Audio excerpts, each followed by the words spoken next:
Hello, welcome to VSB TV. నేను మీ corona కామేష్ని. ఏంట్రా వీడు 4-5 రోజులు ఎక్కడ కనపడలేదు అనుకుంటున్నారా?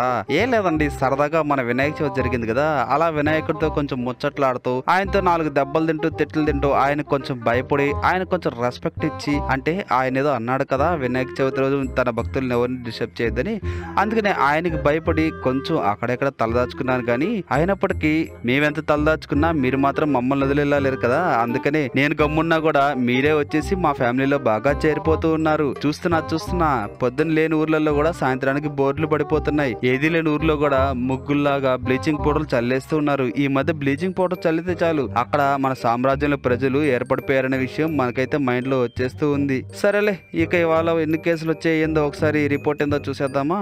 ఈ రోజు మొత్తం పాజిటివ్ కేసులు చూసుకుంటే 1378, ఇంకా కంటైన్మెంట్ క్లస్టర్స్ 0, హోమ్ ఐసోలేషన్ చూసుకుంటే 1039, ఇక మొత్తం డిశ్చార్జ్ అయిన వాళ్ళు చూసుకుంటే 670. మరి నగరాలు మండలాలు ఎలా ఉన్నాయో ఒకసారి చూసేద్దామా. కాకినాడ నగరం 259, Kakinada rural 14, Rajahmundry city 168, Rajahmundry rural 20, Alamuru 40, Amalapuram 88, Anaparthi 29, Bikkavolu 29, Chintur 11, Gokavaram 14, Kajuluru 39, Kapileswarapuram 14, Kothapalli 34, Peddapudi 46, Peddapuram 60, Pithapuram 57, Parthipadu 27, Rajanagaram 20, Ramachandrapuram 32, Ravulapalem 17, Razole 17, Sakhinetipalli 17, Samarlakota 34, Thondangi 23, Tuni 62, Uppalaguptam 30. ఇక గడిచిన 24 గంటల్లో నమోదైన మొత్తం కేసులు 1378.